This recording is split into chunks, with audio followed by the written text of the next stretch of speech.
Bienvenidos a un nuevo episodio de monotemático fílmico, monotemático cinematográfico, monotemático internacionalmente fílmico, cinematográfico. Estamos hablando de cine de Colombia, como ya vieron en el título, con invitados especiales directamente de Colombia. Luis Adín. Pablo Escobar. Pablo Escobar. No, cállate. Doctor Hugo Velázquez Villa, maestra Estela Márquez, Omar Aguirre, su servidor Víctor Luna.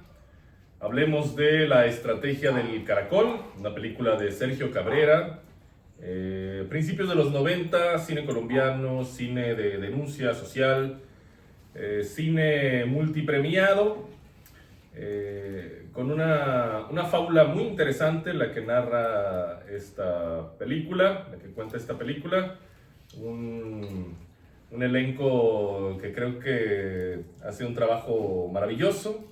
Realmente compras la idea y creo que es general el consenso aquí en la mesa de que es una gran película. Así que, pues hablemos de La estrategia del caracol, y para iniciar me gustaría pedirle primero a mi compañero y amigo Omar Aguirre que nos cuente un poco de qué se trata la película. Con detalles. Con detalles, pues sí me gustó primero, pero si tuviera que contarla a grandes rasgos, pero con detalles, diría que... Es una contradicción, ¿eh? sí, pero bueno, Sí, a grandes rasgos. escenas puntuales, detalladas, 2, 3 para tratar de explicar la película. Primera escena, aparece pues literal, bueno, no es la primera literalmente. Cuando están desalojando la primera casa, ¿no? Que está el enfrentamiento, los que... A la entrevista. No, pero bueno, sí, porque la entrevista narra todo, ¿no? Él va explicando que por cierto creo que es Paisa, a propósito, el que narra. Entonces, bueno, ahí uno ya más o menos puede identificar de qué va a tratar, ¿no? El desalojo de las personas y sus casas en Colombia. La segunda escena que me parece, para tratar de resumir el contenido de la película, el desarrollo, diría que es la de... que me la pusiste difícil, muy difícil. No sé de qué se trata la película. No sé lo que estuve viendo durante casi 2 horas. ¿Cuál será? Bueno, es que a mí es con lo que me clavé por mi... Dígalo. Ya cuando ya más o menos nos dan a entender de qué va la estrategia, ¿no? Y la escena donde le dice un tipo con el que está cenando si no recuerdas, el protagonista, el abogado, el perro. Que no le digan perro, por cierto. Ajá. Es el apodo del abogado. Que le dice, no, eso no contribuye a la lucha, a la causa, no soluciona problemas de fondo. Como, bueno, ya hablaremos de cuál era su solución, cuál era la estrategia del caracol. Y la tercera escena, pues es la frase, y a mí casi me hace llorar, de hecho, es Entonces le dice, bueno, ¿y usted para qué le sirve la dignidad, no? Sí me llegó al corazón. Muy bien, perfecto. ¿Ustedes es la primera vez que ven la película? ¿Ya la habían visto? ¿Por qué recordaron la película? ¿Solamente es porque Adín nos va a llenar de referencias a la ciudad de Bogotá, al centro de Colombia, Sí, ¿por qué les llamó la a la atención? evolución de la ciudad? Que según leí, yo no sé, como que estaba de repente tan clavado en la película que no me daba cuenta que hay muchos escenarios abiertos en la peli, ¿no? Entonces, no sé si Adín, que está recién llegado de Colombia, pudo identificar alguna cosa, algún No, que lo lugar, mandamos a Colombia. que lo mandamos de enviado Fui especial responsable. a las locaciones en las que se filmó la película. No sé, ¿tú pudiste identificar algo o te quedaste con algo particularmente que consideres relevante a partir de tu viaje, a partir de tu experiencia? Sí, pues se desarrolla en la Candelaria. De hecho, creo que lo dicen, ¿no? La Candelaria, pues es el centro de Bogotá. Y sí aparecen muchas escenas. La Plaza Bolívar, que es la plaza principal. Pero en general aparecen cosas del centro histórico. Los inquilinatos, que le llaman, a las vecindades de acá. Supongo que en los 90 toda la Candelaria todavía la habitaba pues gente. Hoy día pues es más turístico, es más como el centro de la Ciudad de México, por así decirlo. Está dedicado pues al turismo completamente, hay hostales, es donde se queda la gente pues, que va a visitar Bogotá, ¿no? Pero sí, en general pues aparece el centro histórico, la Candelaria en particular, y pues sí puedes ver esas escenas. Te marcó la película. Bueno, no creo que me haya marcado. No, pero ya estamos de regreso en Guadalajara, ¿no? Cuando la viste. Sí. ¿No sentiste esa nostalgia de, oh, ahí estuve? ¿Por qué me ponen a ver esto? No tanto. pero Bueno, sí lo pusimos porque Adín estaba en Bogotá. Claro, sí, claro. pues Es una especie de homenaje para ti, ¿eh? Ah, muy bien, gracias. Sí, definitivamente pensamos Sí, que me iba a gustó, ser- no la conocía, la Sí. verdad, no sé dónde sacaste eso. ¿Te llegó por ahí una noticia o de dónde? ¿Cómo diste con esa película? Yo ni siquiera la había oído nombrar. ¿Cuál fue tu experiencia con la peli? La primera experiencia. No recuerdo, pero sí la había visto hace como 20 años, 25 años. Y recordaba que era de Bogotá, la película. Como teníamos nuestro video que acaba de regresar Claro. a Bogotá, por eso lo propuse. Para que se explayara de una manera elegante, Salud. impresionante con sus conocimientos de Bogotá. Sí, yo, por ejemplo, pues eso de inclinato, no sé si es una expresión, una palabra, un concepto que se use aquí también. No, Aquí no se usa. son vecindades aquí, Sí, ¿no? pero es lo mismo, pues gente viviendo Salud. en un Gracias. mismo edificio. Pero allá es como pues una casona de esas de las del centro, que pues cada cuarto es una Sí. casa de acá.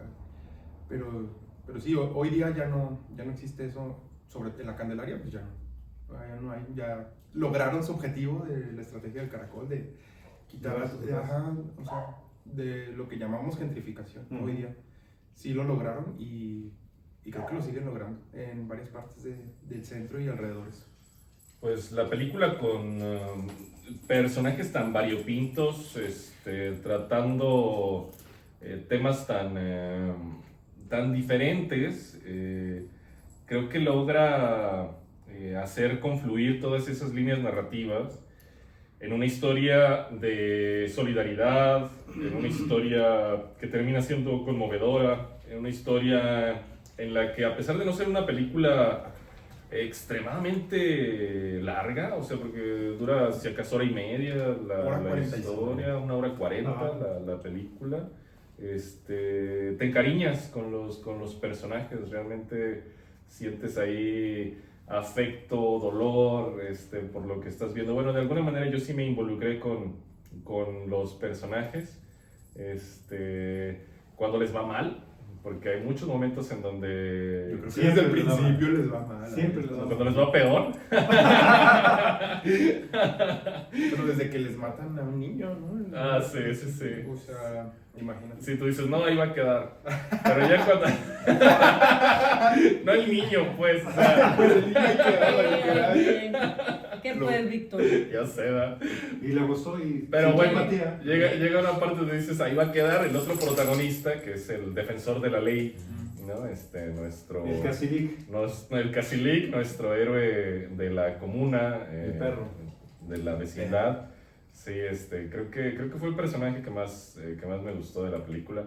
Pero también por ahí tenemos al personaje de este fraile, ¿no? Que de repente tiene sus conflictos con la religión. Ah, Sexuales. Sí, sus conflictos sexuales. Tenemos al personaje... no tenía conflictos, lo que pasa es que no se atrevía a señalarlos. Ok. También la escena erótica con el travesti, ¿no? Es También. travesti Pero otra no vez. sabíamos que... Pues es Travesti otra vez. Sí, ¿no? Es travesti. Gabriel.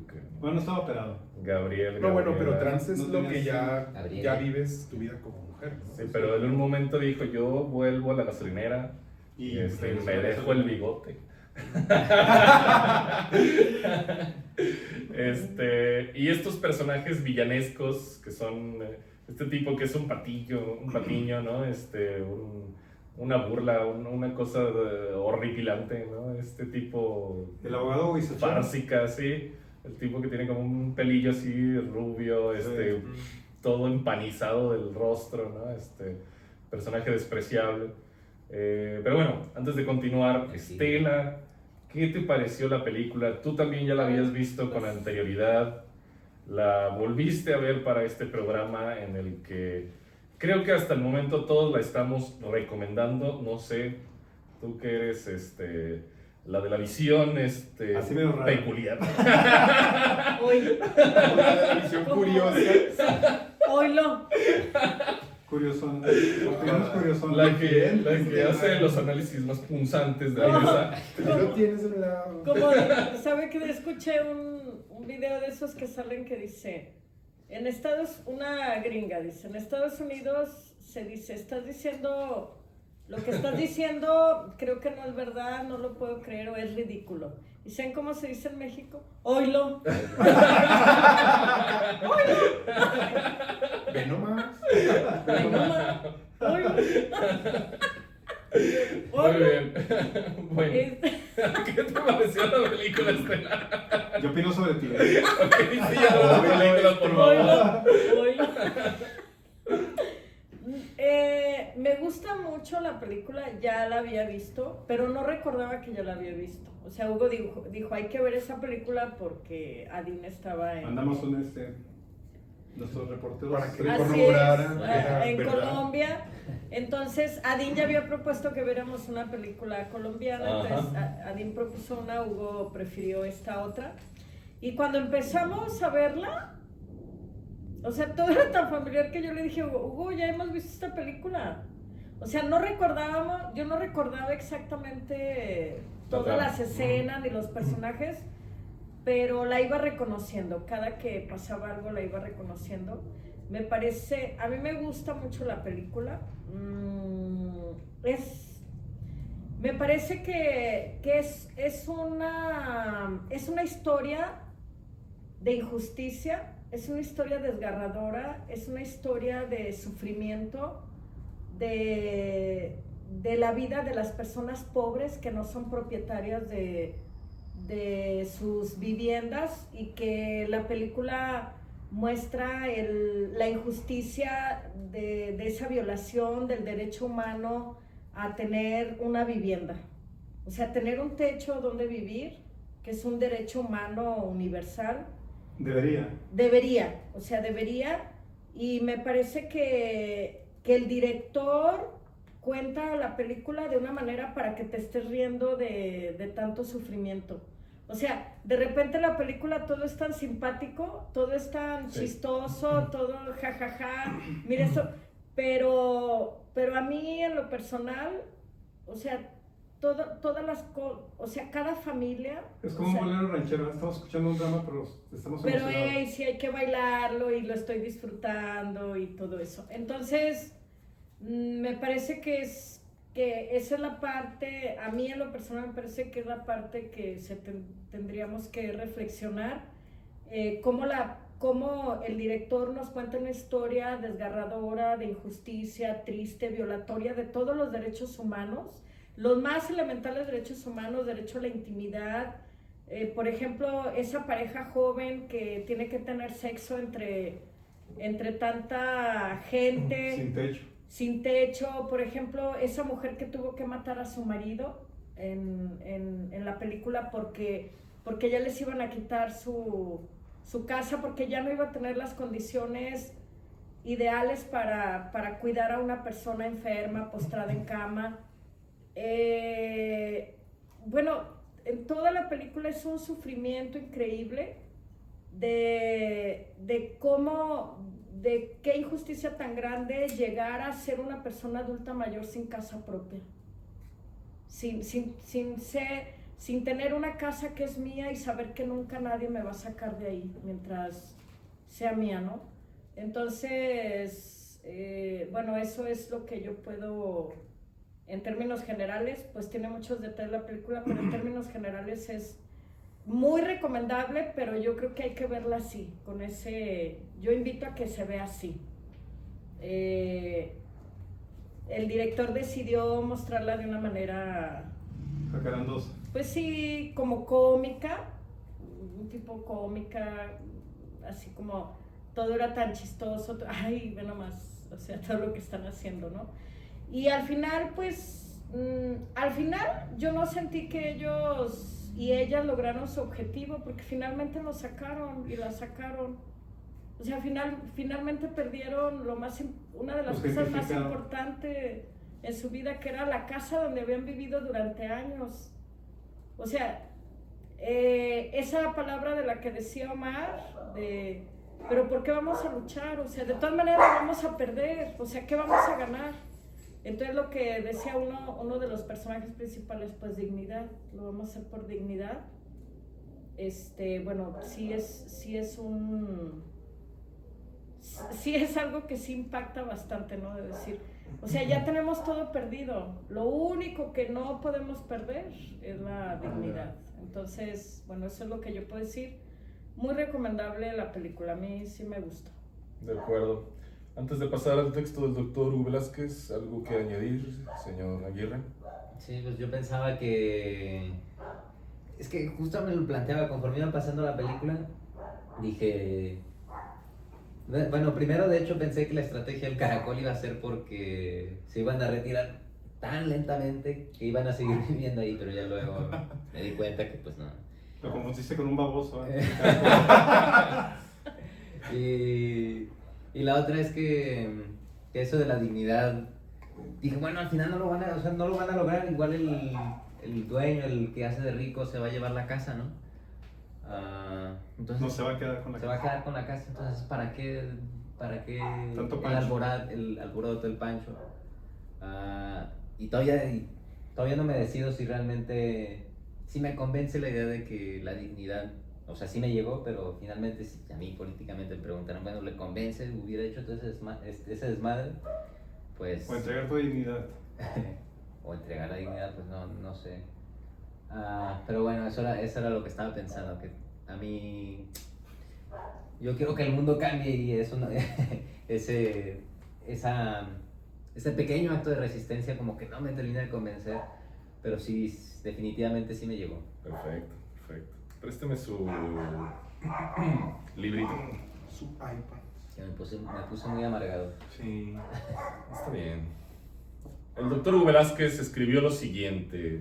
Voy a hablar de lo que vi y de lo que sospecho del argumento. Me confieso porque casi al terminar mi texto cometí la imprudencia de buscar algunos nombres de los personajes que aparecen en la película.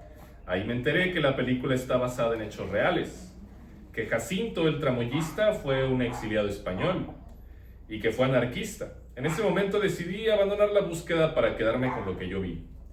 No con lo que debía haber visto, pero ¿por qué lo hago? No fue prurito purista, fue solo el hecho de poner a prueba mis posibilidades de lectura. Ya terminado el texto, pienso ir, si me da la gana, a lo que se dijo sobre la película para ver qué tan distante o tan próximo estoy de alguna verdad hermenéutica.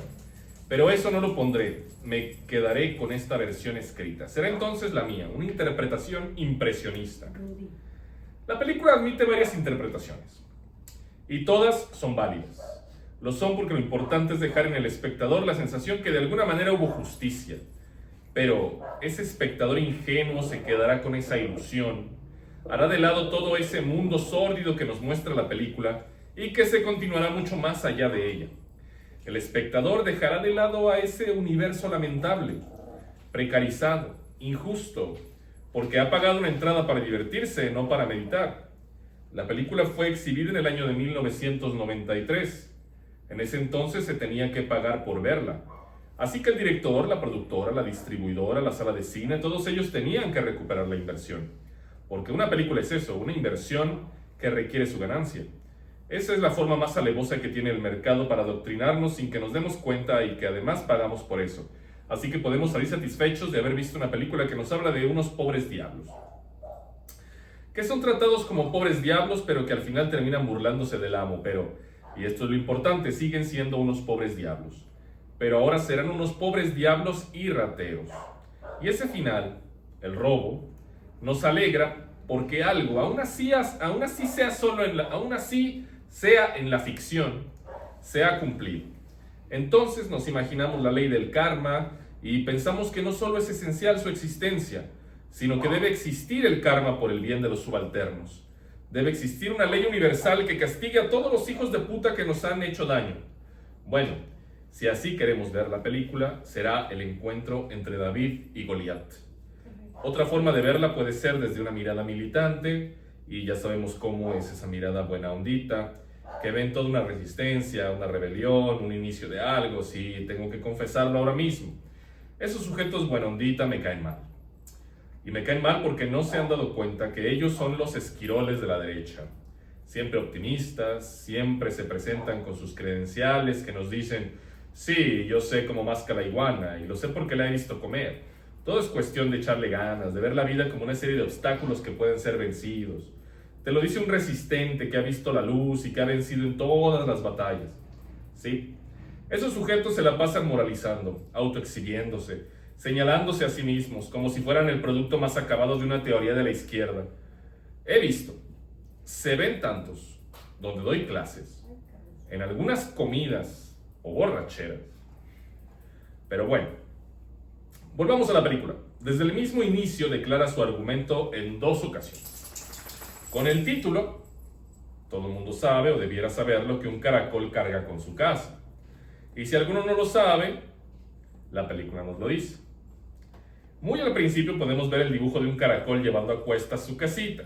Entonces el espectador atento solo puede preguntarse, ¿cómo le van a hacer esos pobres diablos para llevarse su casa? Les llamo pobres diablos no porque crea que los pobres lo sean, les llamo así porque la película se cansa de mostrarlos como tales pobres diablos.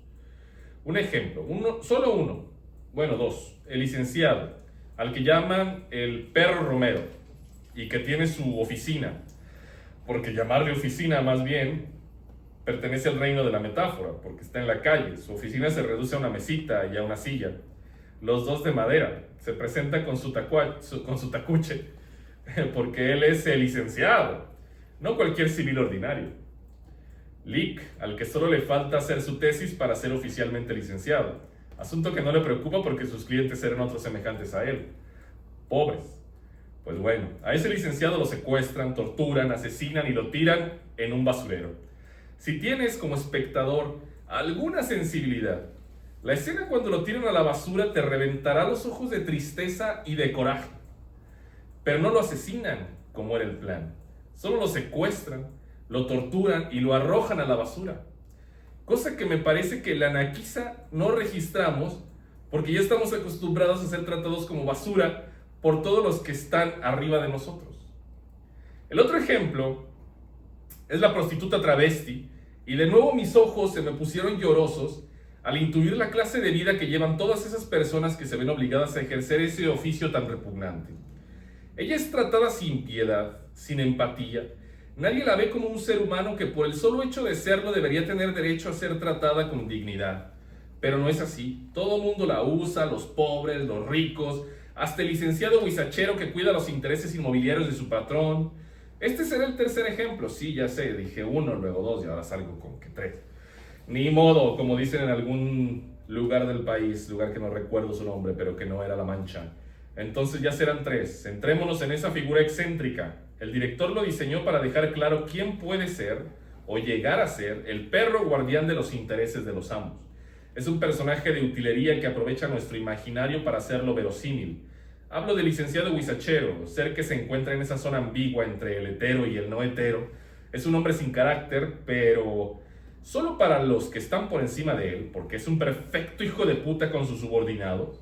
Todos conocemos a alguien así, y si tú eres alguien así, algo deberás aprender del licenciado guisachero. Es tan dócil que uno está convencido que su sola representación cinematográfica compromete a toda la humanidad. Es un lamebotas, un come mierda que solo tiene una forma de vida, servir a sus amos. Y para lograr ese efecto de subalternidad, el director le impone un aire gay, como si esa comunidad representara cierta humanidad que no tiene también derecho a la dignidad. Y de nuevo terminé ofendido por esa forma de representar a la comunidad gay.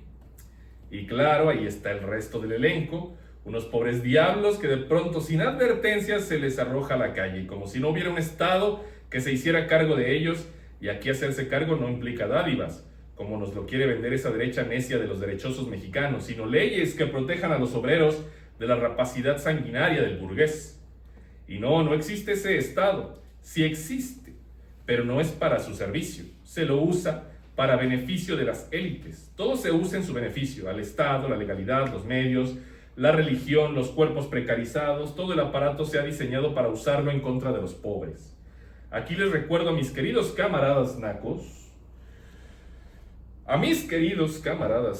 que eso fue una experiencia histórica que no fue ajena a nosotros, que la vivimos bajo el régimen priista primero, luego bajo el régimen corrupto y asesino prianista.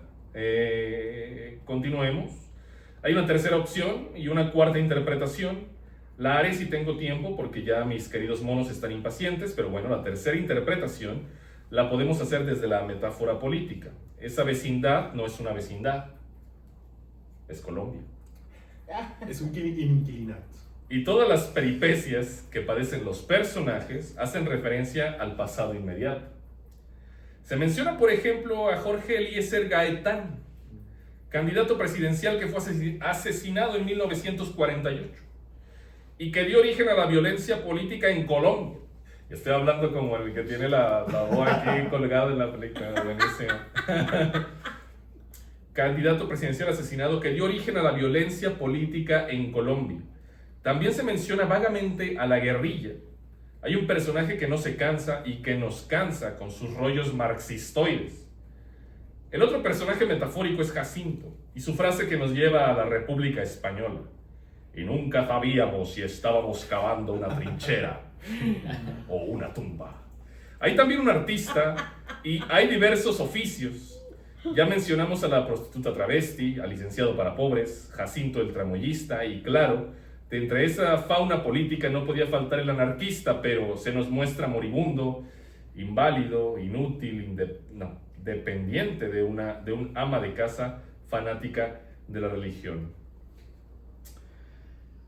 En este momento recuerdo una hermosa frase de un filósofo admirable de la Ilustración, Denis Diderot. El hombre solo será libre cuando el último rey sea ahorcado con las tripas del último sacerdote. Frase parafraseada por el anarquismo mexicano o por algunos marxistas. Ellos en lugar del rey ponen en su lugar al burgués. El anarco pone en su lugar al tirano. O se la ha modificado de la siguiente manera, según algún anarco mexicano. Esto no se va a acabar hasta que el último burgués sea colgado con las tripas del último sacerdote. Me gusta la frase porque pone como herramienta para asesinar al amo el burgués, las tripas de su criado, el cura. Imagino que el asesino deberá ser un revolucionario anarquista. En fin, yo la parafrasearía así. México será un país democrático hasta que el último panista sea expulsado de la política por el último priista. Por las tripas del priista. De Alito, vas a decir. De Alito Moreno. Continuamos.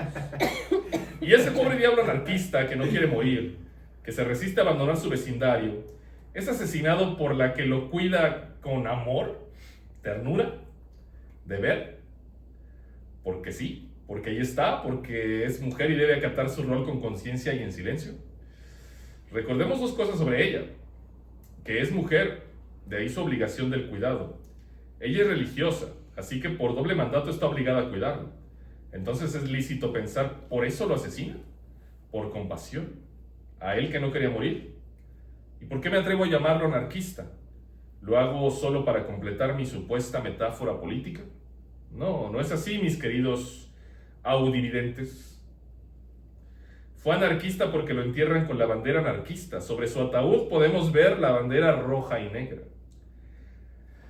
A mí me parece, desde mi experiencia lectora impresionista, que el director sabe, y creo que lo consigue, anticipa los efectos que quiere conseguir de nosotros, pero que ignora sus propias fobias y filias.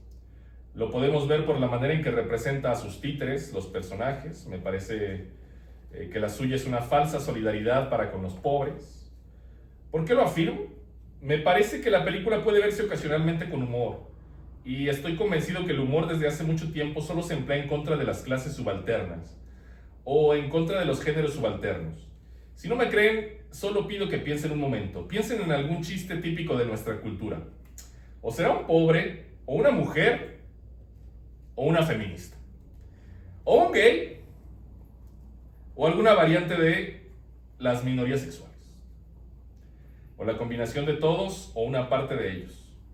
De ahí que el director no convoque a nuestro coraje, ni a nuestra dignidad, ni a la razón, ni a algún sentido de justicia, solo a esa posibilidad de justicia karmática o a esa otra posibilidad de justicia picaresca que es la que llevan a cabo esos pobres diablos.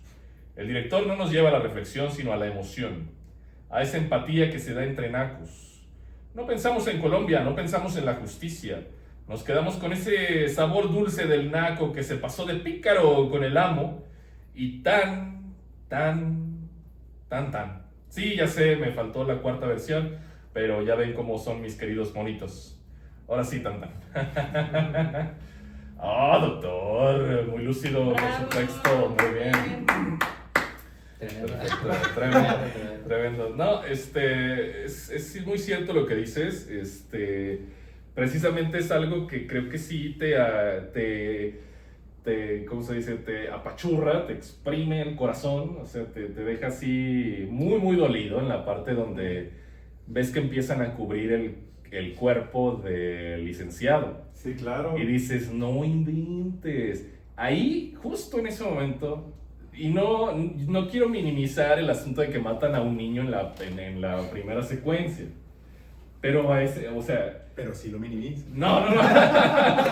Pero lo estás haciendo. Pero lo estás haciendo. Sí, pero en ese momento todavía no, bueno, no es que lo vayamos a justificar. No sabemos. No sabemos por qué lo matan. No. Se lo merecía. Lo mejor se lo merecía. No es cierto. Es tremendo ya de entrada la peli con eso. Pero más adelante se devela ese sentido de la película, ¿sabes? Como que hay un algo que la película no quiere alcanzar. Hay un algo que la película, donde no se quiere arriesgar, donde no se quiere meter realmente en problemas, donde no quiere ser realmente una película, ¿cómo decirlo? ¿Qué será? Contraria al régimen o a lo que está denunciando a final de cuentas. Creo que es una gran película, pero creo que se queda corta en el sentido de la denuncia también, en el sentido, ¿no? En esa parte cuando de repente todavía se mueve, y no es que no me guste que esté vivo y que siga adelante, pero pierde ese tono que sería mucho... Ay, ¿por qué no se murió? No, es que sí, es que en la película nadie pierde a final de cuentas, o sea, como que sí, matan al personaje que no se podía mover, matan al niño que no conocíamos. Los expulsan de su vecindario. Sí, y se llevan su casa y lo que quieras, pero al final sales de la cinta sintiéndote tranquilo, sintiéndote a gusto, sintiéndote bien y sintiéndote divertido, ¿no? O sea, dices, me la pasé bien, Me reí bien de injusticia. Exacto, o sea, dices sufrí con ellos, pero salí contento porque al final una frase esperanzadora de que van a tener mucho trabajo y mucho que construir, ya con eso uno queda tranquilo, pero creo que la película es muy buena, creo que la película funciona, pero me acordé ahorita que hablabas del humor, por ejemplo, de la película de Underground, de Kusturica, en la que también tú has mencionado que una de tus escenas favoritas del cine, por ejemplo, es la escena donde uno de los personajes se limpia las botas con un gato mientras están bombardeando su ciudad, ¿no? O sea, es algo tragicómico, a final de cuentas, sí, claro. ¿No? Pero no sé, en términos masculinos. Ok. Es un vato que no le tiene miedo a las bombas ni a la muerte y se quita los zapatos en el momento en que puede morir. Claro. En ese sentido lo miraba. Ok. Pero sí, sin embargo, sí siempre está ligado el humor muchas veces a estos acercamientos a estos temas, pues. Y más hablando de esta situación, tratar este tema con humor creo que es una falta de respeto, ¿ah? ¿Ustedes qué opinan? Del texto de Hugo y de lo que dice Hugo.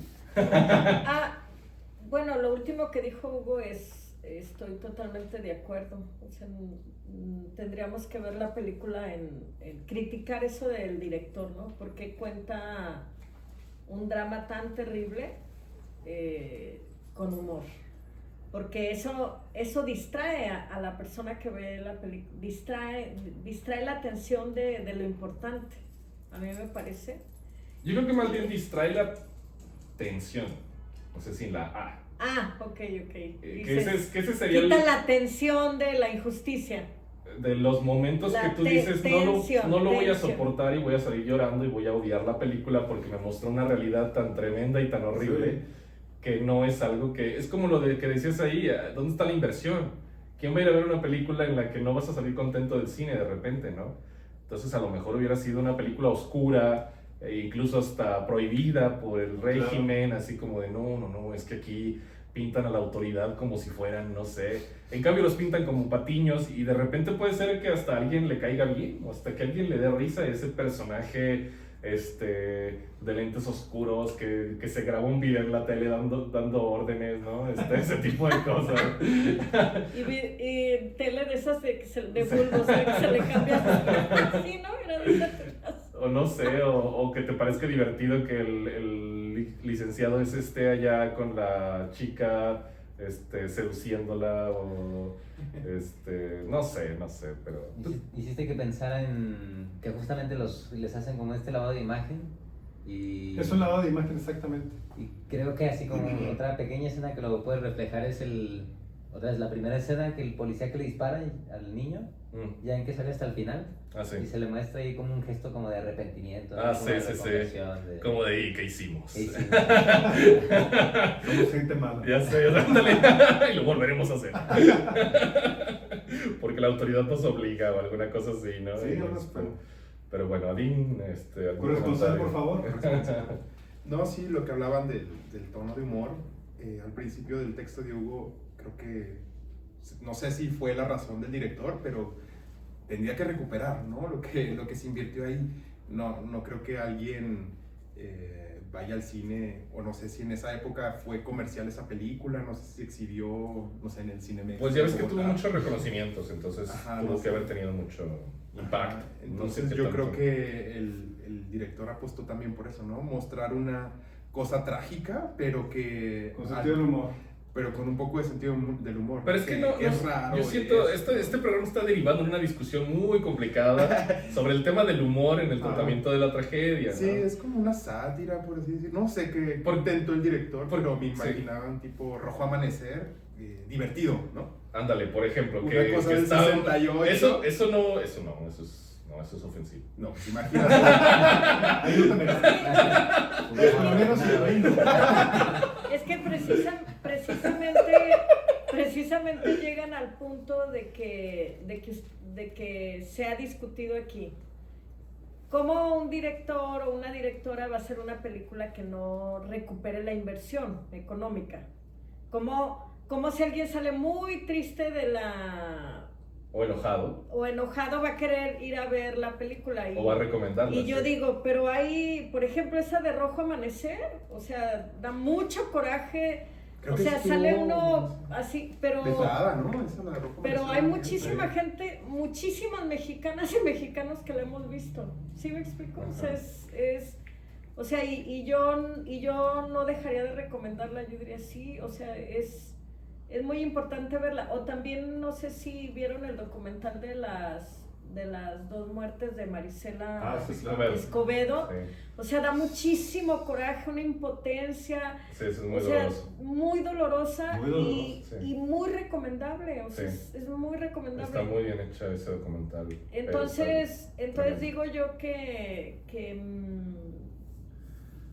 no, o sea, O sea, que no es obligatorio tener que suavizar las cosas No, para... tienes para que vender, Sí. o sea, yo creo que más bien no sé si el director es de esos de los que dice Hugo, buena ondita, Ey, que dijo, bueno, Entonces, poquito sentido del humor. así es, voy a meterle sentido del humor, no lo sé, pero sí, no lo sé. Yo creo que ayuda con precisamente como decía Hitchcock en el caso del terror, tienen que haber momentos de, oye, un poco de relax. Mientras te voy a asustar la siguiente semana. Ándale, exactamente. Y Mientras aquí, te asesino. Un cuchillo en la espalda. mientras, Ahí se eriza, ¿no? aquí mientras nos hace sufrir y padecer por los personajes, pues también a lo mejor hay momentos que yo me imagino que pretenden ser graciosos. Algunos son para mí verdaderamente ridículos, absurdos o de pena ajena, pero que me hacen odiar a los personajes. A lo mejor la película no logra hacer odiarlos por otras razones o por otros motivos y no deja tanto pozo como el que conseguiría si pintara a sus personajes todavía más crueles, a los villanos, y todavía más serios y abatidos a a las víctimas, pues. Entonces, yo creo que trató de construir una película amable, y quizá ese sea su pecado, Y vendible, ¿no? Sí, claro. ¿no? Y por eso estoy totalmente de acuerdo con el doctor. Sin embargo, creo que es una buena película y que vale la pena verla. La verdad es que me sorprendió el asunto, cómo crea la emoción. Yo sé que desde el inicio tú dices, pues un caracol, ¿cuál será la estrategia? Pero a pesar de eso estás con la expectativa de qué van a lograr, o por qué están haciendo esto, por qué tienen que construir la torre, por qué tienen que pasar las cosas de un lado al otro. No tiene sentido, un montón de cosas no tienen sentido. Pudiendo haberlo sacado en la de todos modos noche, se pasean por la calle con los burritos y todo. O sea, pero lo hacen mucho de emoción y todo se conjuga para que se la pase uno bien. Sí, pero aunque es una película de los 90, es un tema muy actual, ¿no? Eso de, Sí, sí, claro. del desplazamiento de la gente. Quizá ya no se hace de esa manera tan explícita de que corran a la gente, porque ahora sí, redes sociales y toda la gente pues, se vería muy mal, pero la gentrificación se hace desde otras maneras, ¿no? Es que O se sea, ve mal, que es injusto. sí, es muy injusto, pero ahí es muy evidente, ¿no? Hoy día lo que se utiliza mucho en eso de la gentrificación es de, pues no te desplazo. ¿Qué significa? No, Algo que aprendió en Colombia, seguramente. Estoy rascando, Hugo. No, yo era con el líder, ¿sabes? Sí. Oye, y todos así. O sea, una de las estrategias como para gentrificar un barrio Sí, no claro. es correrlos literalmente, porque hoy día, pues, si es mal, sales en las noticias, en Twitter y demás. Es, no sé, comprar un terreno baldío enfrente de tu casa y construirte una torre de lujo, ¿no? Eso lo que provoca es que... Me estoy imaginando comprar ese terreno.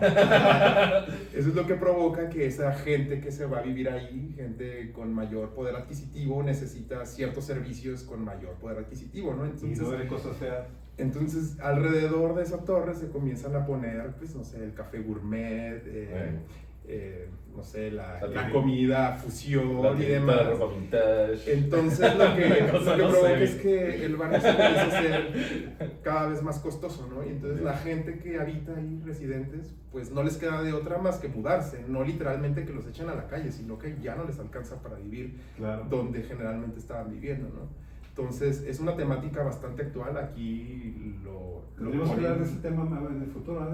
¿Qué significa? Sí, sí. Sí, aquí es una manera cruel, contada de manera humorística, pero Sí. es un tema bastante actual y que está ocurriendo en las grandes ciudades, creo, y es por eso que creo que es bueno verla. Vean la estrategia del caracol. Tal vez estén de acuerdo con el doctor en que el humor falla en esta ocasión. Ustedes son los mejores jueces. ¿Algo más que añadir a los comentarios? Omar, ¿cerrarías el programa con una de tus Puntadas. anécdotas? ¿Qué empezó mal? Eso es brillante. Fíjate. Ah, muy sutilmente. Muy sutilmente. Ya sacó una gran puntada. No, Perfecto. Una pelona Ahí se acaba. 2025. Véanla. No. Hasta la próxima. Hasta la próxima.